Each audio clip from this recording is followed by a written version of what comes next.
சிதம்பரம் மாவட்டம் காட்டுமன்னார் கோயில் அருகே இடைத்தரகர்கள் குறைந்த விலைக்கு கரும்பை வாங்க முயற்சி செய்வதாக குற்றம் சாட்டிய விவசாயிகள் டீசலை உடலில் ஊற்றிக்கொண்டு அரசை நேரடியாக கரும்பை கொள்முதல் செய்ய வேண்டுமென கோரிக்கை விடுத்தனர். இதுகுறித்த கூடுதல் விவரங்களை வழங்குவதற்காக நமது செய்தியாளர் மணிகண்டன் இணைப்பில் உள்ளார். மணிகண்டன், அந்த பகுதி விவசாயிகளின் பிரதான கோரிக்கை என்னவாக இருக்கிறது? இது தொடர்பாக ஏதேனும் நடவடிக்கைகள் எடுக்கப்பட்டிருக்கிறதா? முழுமையான விவரங்களை சொல்லுங்க.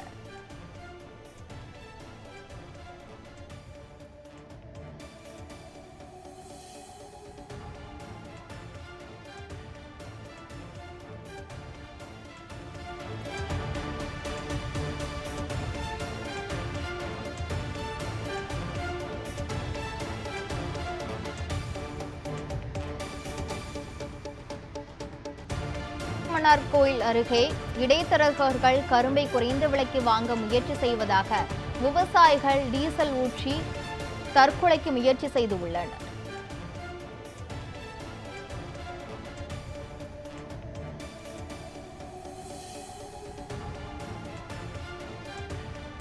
சிதம்பரம் காட்டுமன்னார் கோயில் அருகே இடைத்தரகர்கள் கரும்பை குறைந்த விலைக்கு வாங்க முயற்சி செய்கிறார்கள். எனவே அரசை நேரடி கொள்முதல் செய்ய வேண்டும் என விவசாயிகள் தரப்பிலிருந்து கோரிக்கை முன்வைக்கப்பட்டிருக்கிறது.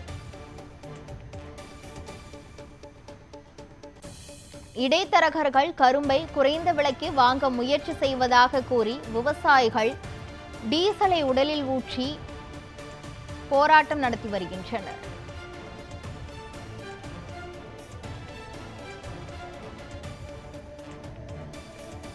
சிதம்பரம் காட்டுமன்னார் கோயில் அருகே இடைத்தரகர்கள் கரும்பை குறைந்த விலைக்கு வாங்க முயற்சி செய்வதாக கூறி விவசாயிகள் டீசலை உடம்பில் ஊற்றி போராட்டம் நடத்தி வருகின்றனர். இதுகுறித்து மேலும் விவரங்களை வழங்குவதற்காக மீண்டும் நமது செய்தியாளர் மணிகண்டன் இணைப்பில் உள்ளார். மணிகண்டன், அந்த விவசாயிகளின் பிரதான கோரிக்கை என்னவாக இருக்கிறது? இது தொடர்பாக ஏதேனும் நடவடிக்கைகள் எடுக்கப்பட்டிருக்கிறதா? விவரங்களை சொல்லுங்க. காட்டுமன்னார் கோயில் அருகே இடைத்தரகர்கள் ஆதிக்கத்தால் பாதிக்கப்பட்ட கரும்பு விவசாயி ஒருவர் தான் கொண்டு வந்த டீசலை தனது கரும்பு தோட்டத்தின் முன்பே மேலே ஊற்றி கொண்டு தற்கொலைக்கு முயன்ற சம்பவம் இந்த பகுதியில் பெரும் பரபரப்பை ஏற்படுத்தியுள்ளது. கடலூர் மாவட்டம் காட்டுமன்னார் கோயில் அடுத்துள்ள வெய்யலூர், வாழைக்கொல்லை, வெள்ளியங்குடி உள்ளிட்ட சுற்றுவட்டார பகுதிகளில் சுமார் 300 ஏக்கர் பரப்பளவில் பன்னீர் கரும்பு சாகுபடி செய்துள்ளனர். இந்த கரும்புகள் வீராணி ஏரி பாசனத்தில் பயிரிட செய்வதால் அதிக ருசியின் காரணமாக நீண்ட அடி, அதாவது 10 அடி வரை வரக்கூடிய காரணமாக வருடந்தோறும் வெளி மாநிலங்கள், பிற மாவட்டங்களிலிருந்து உள்நாட்டு வியாபாரிகள் ஆர்வமாக வாங்கி செல்வாங்க. இந்த நிலையில் முன்பெல்லாம் ஒரு வீட்டுக்கு ஒரு கட்டு கரும்பு வாங்கி சென்ற காலம் மாறி இப்போது வெறும் 2 கரும்பு இருந்தாலே போதும் என்கிற நிலைக்கு மக்கள் விட்டார்கள். அதிலும் ஒரு கரும்பு அரசை கொடுத்து விட்டதால் விளைந்த கரும்பை வெளி வியாபாரிகளுக்கு விற்பனை முடியாத சூழ்நிலை இங்க இருக்கு. தற்போது பொங்கல் பரிசு தொகுப்பு திட்டத்தில் கரும்பு வழங்குவதாக தமிழக அரசு அறிவித்திருக்கிறது. அதன்படி பார்த்தீங்கன்னா விவசாயிடமிருந்து கரும்பை 38 ரூபாய்க்கு கொள்முதல் செய்து வருகிறது. தற்போது அரசு நிர்ணயித்த இடைத்தரகர்கள் ஆதிக்கத்தின் காரணமாக பார்த்தீங்கன்னா அரசு கூட்டுறவு அதிகாரிகள் குறிப்பிட்ட நபர்களிடம் மட்டுமே கரும்பை கொள்முதல் செய்து வருவதாக தெரிவிக்கின்றனர்.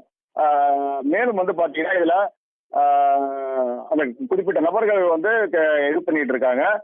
இதுல பாத்தீங்கன்னா 38 ரூபாய்க்கு பாதிக்கு பாதி இடைத்தரகர்கள் விலை நீக்கம் செய்து, அதாவது கரும்பு ஒன்றுக்கு 15 to 19 ரூபாய் வரை கேட்டு வாங்கி சென்று 38 ரூபாய்க்கு விற்பனை செய்து வருகின்றனர். இதனால் மக்களுக்கு பெரும் நஷ்டத்தை ஏற்படுத்தும்.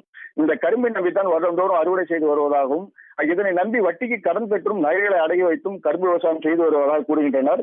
இதில் கரும்பு வெட்டு கூலியாக பாத்தீங்கன்னா ரூபாய் 8 வரை செலவிடுவதாகவும் மற்றும் கரும்புக்கு தேவையான உரம் உள்ளிட்ட அத்தியாவசிய தேவைகள் போக எங்களுக்கு இடைத்தரகர்கள் தரும் விலை நஷ்டத்தையே உள்ளாக்கும் என வேதனை தெரிவித்துள்ளனர். மேலும் அரசு நேரடியாக எங்கள் பகுதியில் கரும்பை கொள்முதல் செய்வதால் எங்களுக்கு அதிக லாபம் கிடைக்கும் என கோரிக்கை விடுத்துள்ளனர். அதுபோல் வெய்யலூர், வாழைக்கொல்லை உள்ளிட்ட பல பகுதிகளில் சுமார் 300 ஏக்கருக்கு மேல் பயிரிடப்பட்ட 40 லட்சம் கரும்புகள் தேக்கமடைந்துள்ளது. இதனால் என்ன செய்வது என்று தெரியாமல் இப்பகுதி விவசாயிகள் வேதனையில் ஆழ்ந்துள்ளனர். இதனால் வேதனை அடைந்த விவசாயி கண்ணன் என்பவர் எங்கள் பகுதியில் அரசு முன் கரும்பை உரிய விலை கொடுத்து கொள்முதல் செய்ய வலியுறுத்தி மீது தனது தோட்டத்தின் முன்பே டீசலை ஊற்றி கொண்ட சம்பவம் இந்த பகுதியில் ஒரு பரபரப்பை ஏற்படுத்தியுள்ளது. கிருஷ்ணவேணி, முழுமையான விவரங்களுக்கு நன்றி மணிகண்டன்.